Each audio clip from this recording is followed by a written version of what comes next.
Latvijos aguonos. Gražu.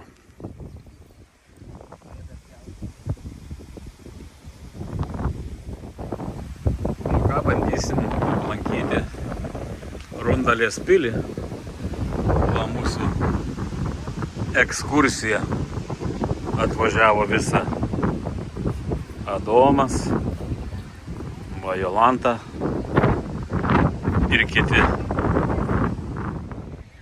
Einame į Rundalės pilį ir va yra pastatų, kur dar laukia remonto. Jau stogas įlinkęs nuo svorio, bet jau yra ir gražiai remontuotų. Autobusų aikštelė, dar kažkokie pastatai. Nu ką, mes judėsime toliau. Gražu. Tvenkinys gražus tolumoj. Gulbės. Nueinam pažiūrėti pilį Rundalės. Šimtamečiai ąžuolai. Kaštonai. Ai, kaštonai, jo, tikrai iš lapų dabar pamačiau.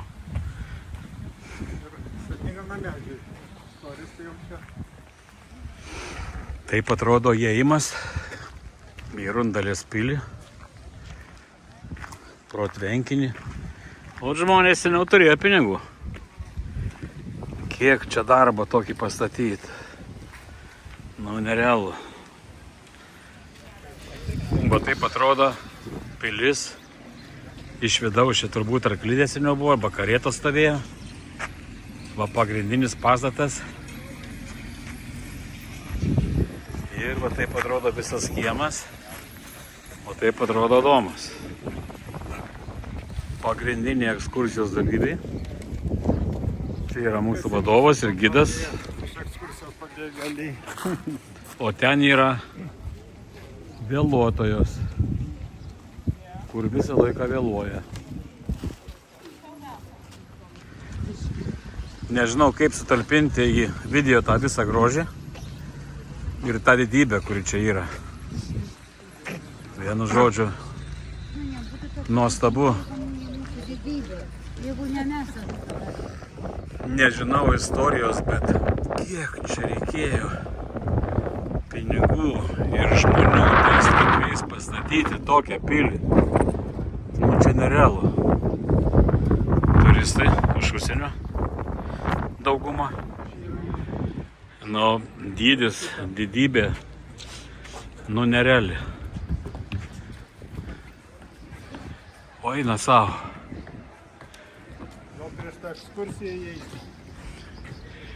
Kaip visą laiką turistai va atsilikę nuo grupės.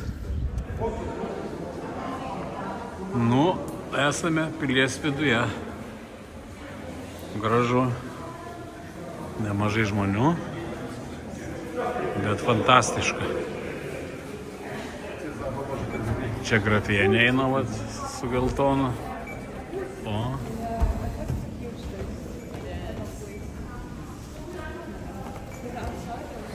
Nu, labai gražu. Didinga.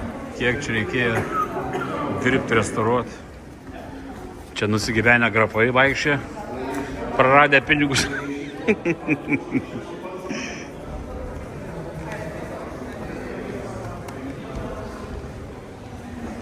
Seniau žmonės mokėjo statyti. Dabar taip neišeitų. O čia tai prabanga. Senovinė. Aš tik nežinau, kaip čia tarybiniais laikais. Nieks nieko nesunaikino. Nu čia tai ragas.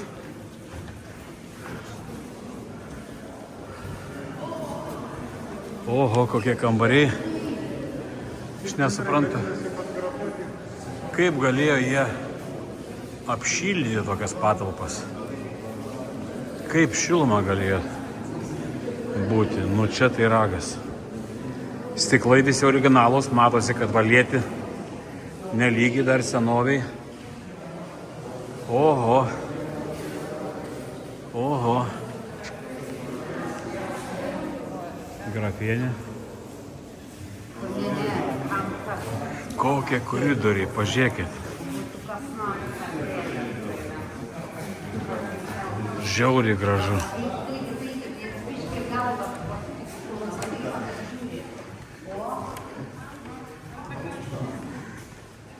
Čia tai grožis. Paveikslai. 2 ekskursijos vadovai. Įsivaizduoju, vat kam tokie kambariai buvo reikalingi. Ar čia tai kažkokie baliai, nes viens už kitą didesni. Kiek detalių, tiek mozaikų. Wow.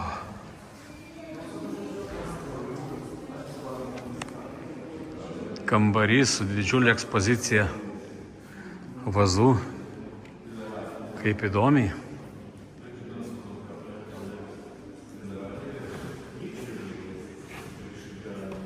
Grafienė atėjo į salę savo.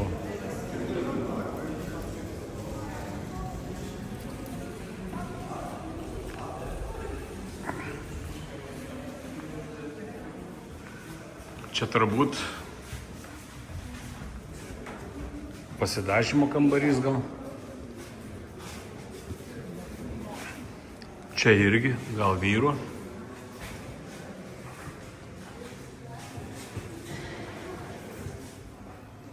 Nu, išeinam koridoriumi iš didžiosios salės. Toks vaizdas pro langus.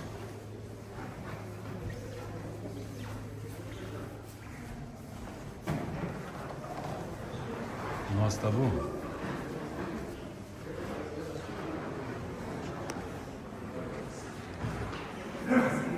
Kiekviena salė yra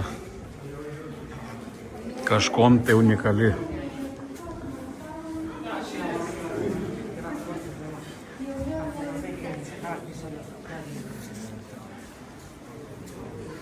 Hercogienė. Šitoj salėje nėra kėdžių, nes čia sėdėjo hercogas ir visi galėjo stovėti. O ant lubų viskas nupiešta 1767 metais hercogo darbai visi. Kilnūs darbai. Kiekvienas dalykas kažką tai simbolizuoja. Nu, bet... O tarp kitko, tas marmuras sienose yra italų brolių darbas, taip pat ir tas žalias. Ir čia yra dirbtinis, ne tikras, bet dirbtinis marmuras, kuris per 250 metų truputį išbluko. Sveiki, pavalgė, ne našlaičiai. Va, aš čia, ai, čia negalima sėti, kad noriu.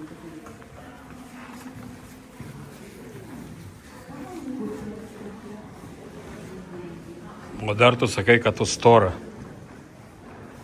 Kiekvienas kambarys be galo gražiai dekoruotas, su daugybė paveikslų, statulų, pečiaus kokios detalės. Nu, tiesiog sunku apsakyti žodžiais. Šiaip tai čia reikia daug skaityti, kad suprastum kiekvieno kambario paskirtį, bet užtruktų labai daug laiko.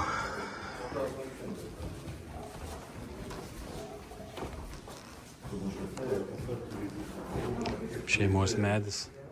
Kiek suprantu, tai čia pižama miegui.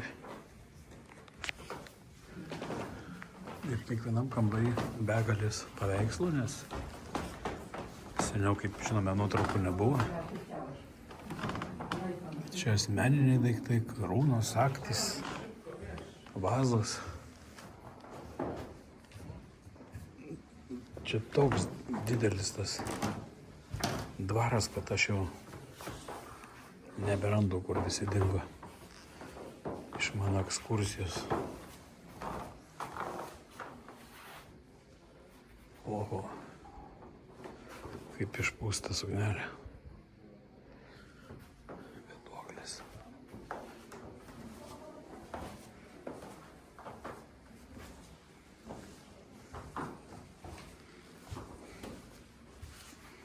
Dar vienas miegamasis. plunksnom stručio. Matyt, tuo laiku buvo labai madinga.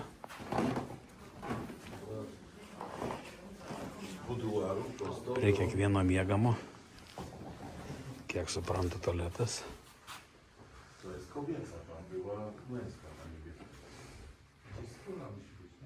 Gražu, bet mes labiau pripratę prie šių laikų patogumų.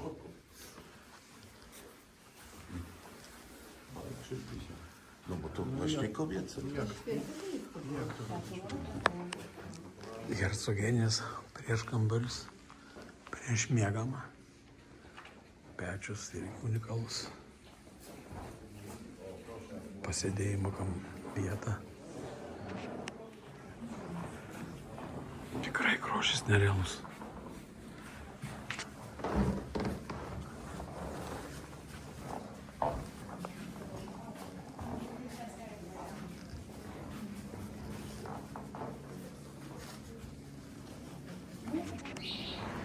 Čia tokio nerealaus dydžio patalpos, kad man susisuko jau smegenys. Ar aš čia buvau, ar nebuvau, ar aš ėjau. Nerandu nei žmonos, nei Adomo, nei kitų dalyvių mūsų. Einu ieškoti. Čia irgi. Ar tai valgomasis, ar tai... Ne, valgomasis negali būti. Čia turbūt prieškambaris. Kažkoks tai.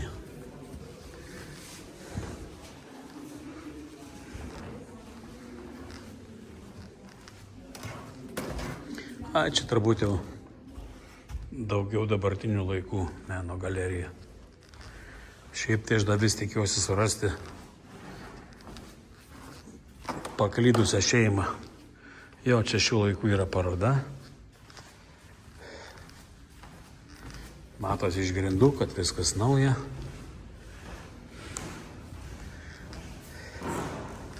Man tik labai keista, kaip tarybiniais laikais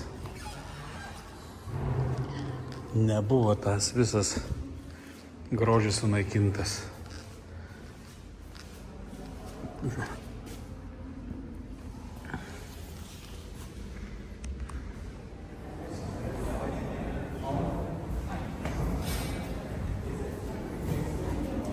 Labas. Atėjom į požemius, kur irgi turistai čia iš kažkur atvažiavę, nesusigautų kur eiti. Čia įsivaizduokit, kokie vartai buvo. Durys visokios.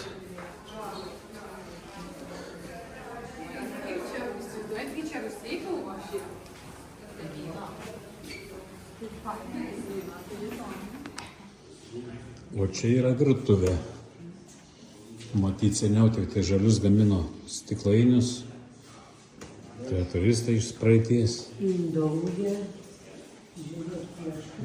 Ir čia va virtuvė.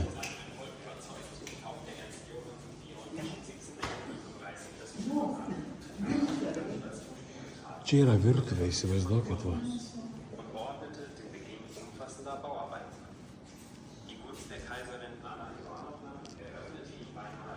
Čia gamina valgyti. Pečiai, indaujas. Kaip įdomu. Čia sverdavo, kaip ką įdėti.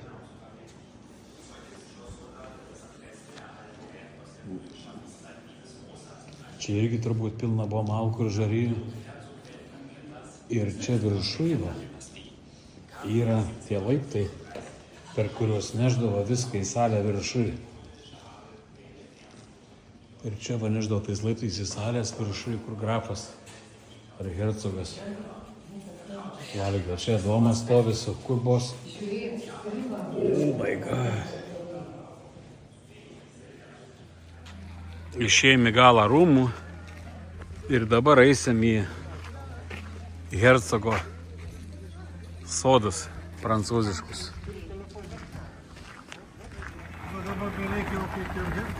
Važiuojam dabar mes visi gražiai į parką. Čia dar geriau, nereikės vaikščioti. Ne, paskui eisi. O! Vau! Ačiū. Valgės.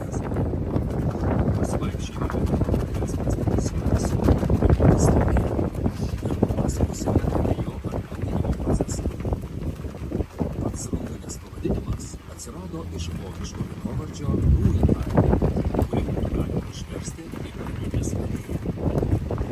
Rundalės rūmai buvo pastatyti 15 amžiaus pabaigoje, o nuo 1500 iki 1680 metų jie priklausė Rundalės rūmai. Pirmoji Rundalės pilis viduramžių statinys, pastatyta 16 amžiuje, buvo šiaurinėje tvenkinio pusėje. Juos neseniai atidengtus pamatus galima pamatyti prieš buvusius Rundalės pilies tarnų namus. Dabar baltieji svečių namai. Balta Maja. 1735-aisiais Rundalę iš Oto Grotuso įpėdinis įsigijo Ernstas Johanas Biralas ir senąją pilį nugriovė, o akmenys, plytos ir net sviedinys panaudoti naujos pilies statybai. Tuo metu Biralas buvo užsitikrinęs viršūnės oficialaus suzereno Lenkijos karaliaus Augusto III paramą, kuris po senojo hercogo Ferdinando mirties jam žadėjo Rundalės sostą. Ir būtent Rundalėje galėjo iškilti būsimoji Kuržemės valdytojo vasaros rezidencija – jo Versalis. Garbinga užduotis kurti šį šedevrą įtikėta Rusijos imperijos sostinė šis jo projektas, skirtas nuolatiniam parko sukūrimui, buvo įgyvendinamas Lietuvos pilies statyba nuo 1736 metų iki 1740 metų. Ir iki pat 20 amžiaus pavyko išsaugoti numatytą planavimą. Vieną iš pagrindinių Prancūziško sodo elementų originalo ir vaizduojamą parterį, kurio dalis yra 3 baseinai, sudaro apkertų rūmų ir vejos laukelį su raudonų plytelių ir balto marmuro juostomis. Išorinė juosta gėlių lysvė, kurioje 2 kartus pavasario vasarą persodinamos gėlės. Reikia pažymėti, kad 1767 metais buvo įrengti baseinai, tačiau jie taip ir nepradėjo veikti kaip fontanai. Pirmą kartą jie buvo paleisti 2008 metais.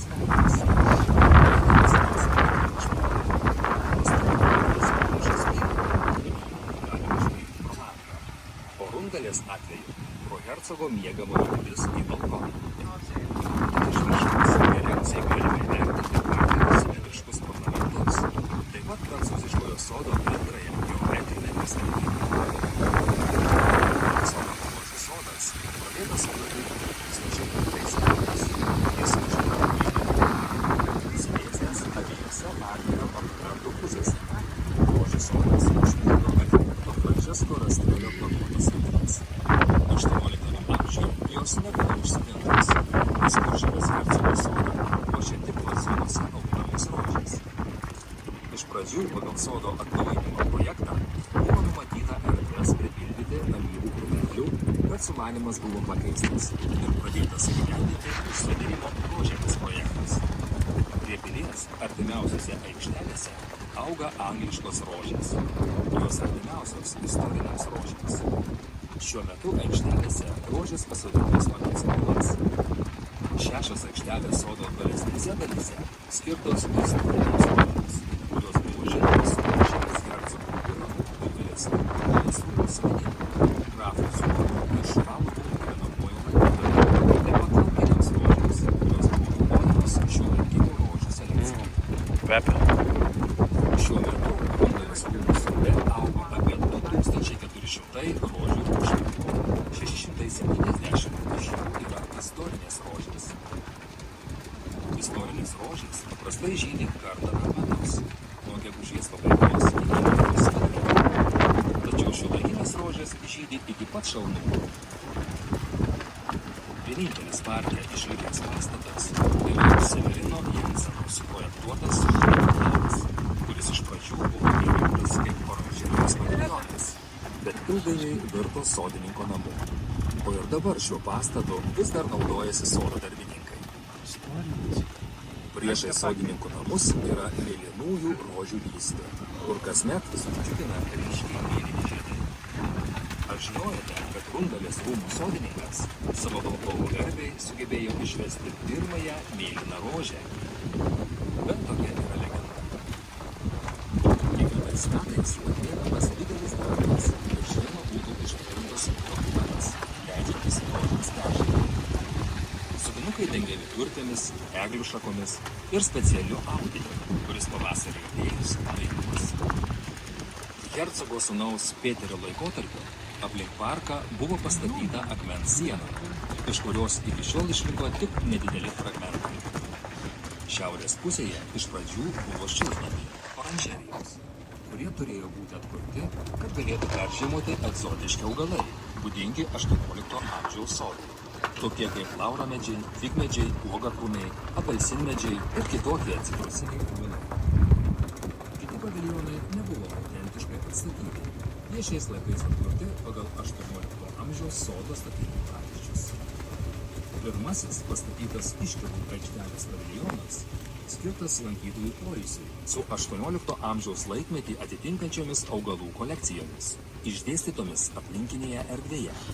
Dabar jis dažnai naudojamas vestuvių ceremonijoms.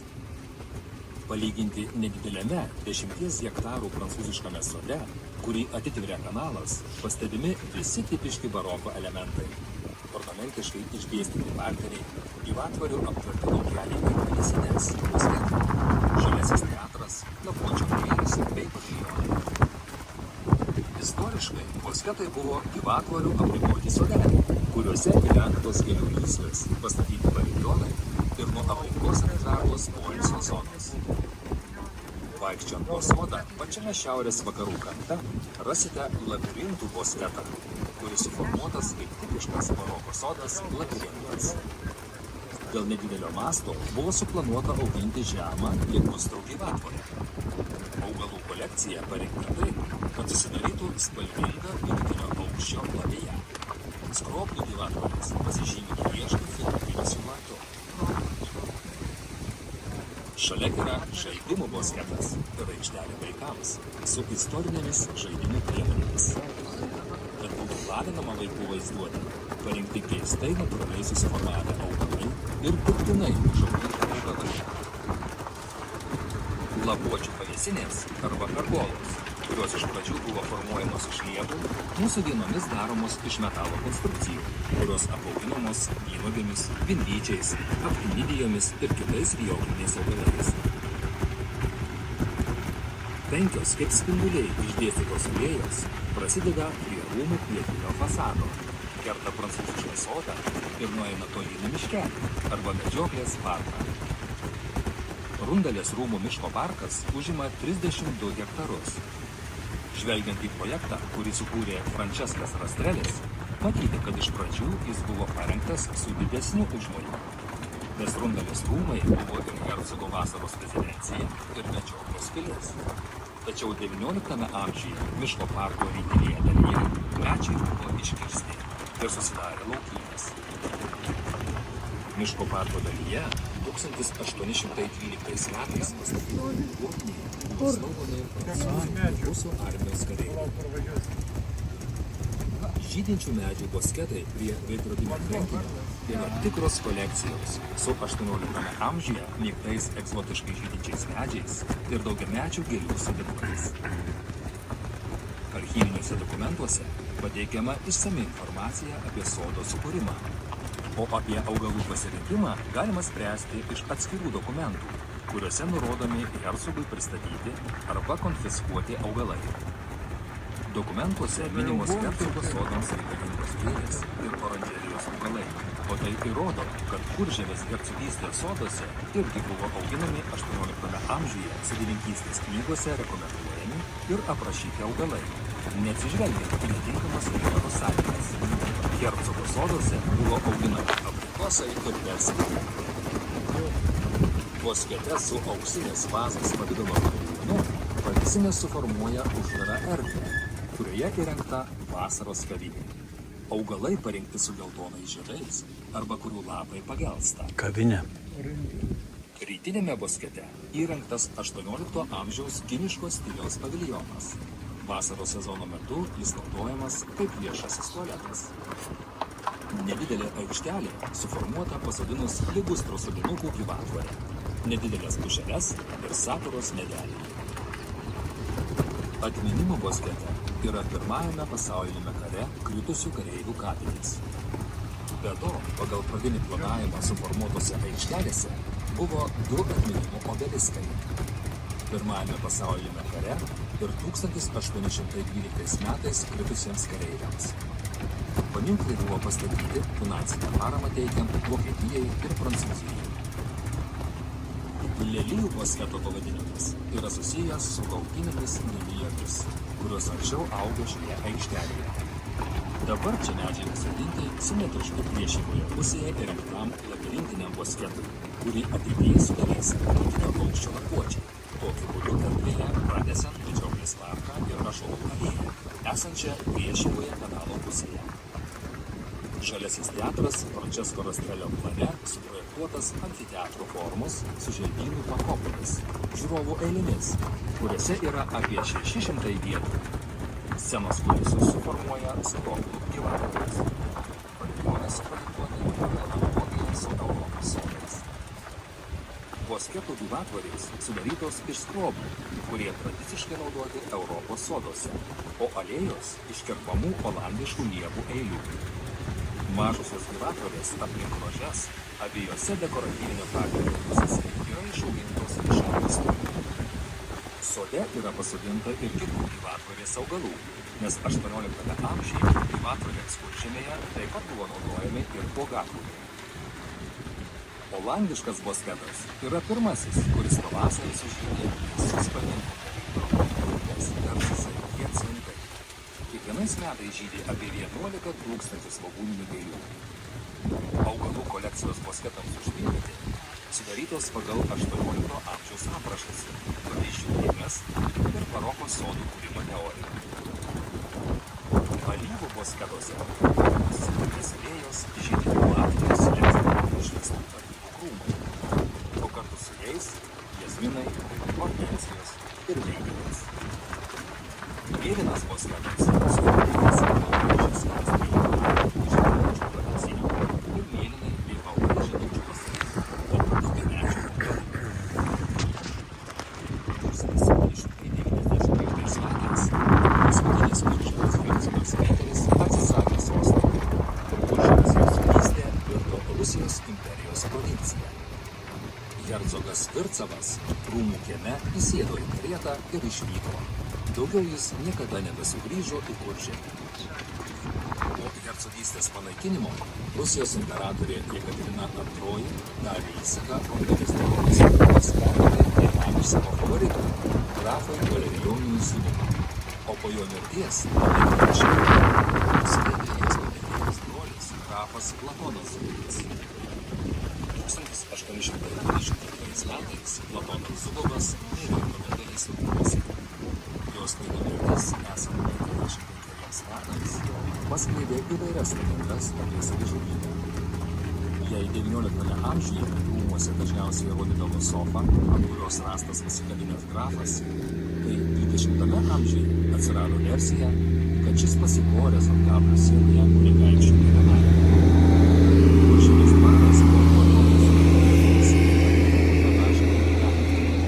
netrukus jį susituokė su grafu Andrejumi Šuvalovu. Šuvalovų šeimai priklausė iki pat žemės ūkio reformos 1920 metais. Kai buvo įkurta Latvijos valstybė, Rundalės rūmai tapo valstybės nuosavybė. Nuo Šuvalovo laikų taip pat sklando istorija apie baltąją damą, kuri vis pasirodo Rundalės rūmuose. Pasakojama, kad grafas turėjo gydytoją, kuris augino gražią dukrą, o ši būdama visai jauna susirgo ir mirė. Nelaimingas gydytojas nespėjo palaidoti dukros. Jos palaikai buvo nebelaikomi rūsyje. Kai staigiai mirtis taip pat pakirto ir gydytoją. Jis nespėjo niekam atskleisti, kur paslėptas mirtinas lavonas. Mergina nebuvo palaidota, o jos namuose kaimyniško poilsio klajodavo po rūmus. Laimė, Rūmų parko nepaveikė XIX amžiaus Europos mados tendencija vietoje tiksliai suplanuotų sodų kurti kraštovaizdžio parkus. Francesco Rastrelio planas buvo išsaugotas ir parkas tebetvarkytas iki pat Pirmojo pasaulinio karo. Po Pirmojo pasaulinio karo parkas buvo labai apleistas. 20 amžiaus 40-metyje parkas pradėtas valyti, pataisyti ir nutiesti keliukai, iškasti griovelį, suformuotas parkeris ir vejos su tvenkiniu centre. Tačiau dauguma augalų buvo perėję.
Ekskursija artėja prie pabaigos. Džiaugiamės, kad ją pasirinkote ir sužinojote daug naujo. Ačiū, kad naudojatės mūsų paslaugomis ir laukiame jūsų galerijoje. Čia buvo grafų arbatos namas.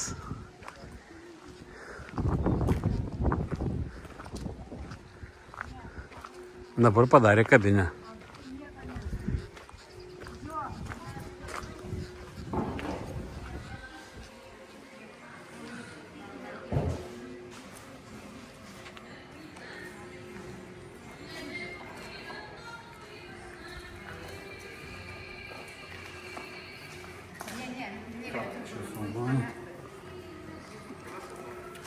Galit judėti, aš filmuoju. Paukščiukas turi lizdą viduje. Baro.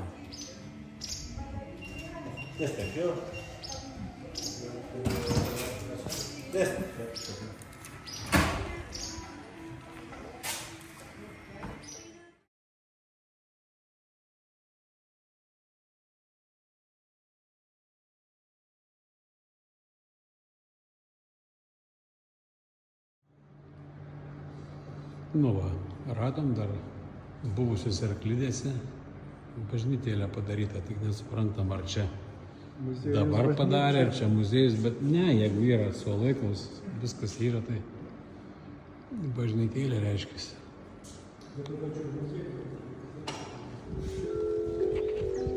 Net laikrodis veikia, skamba.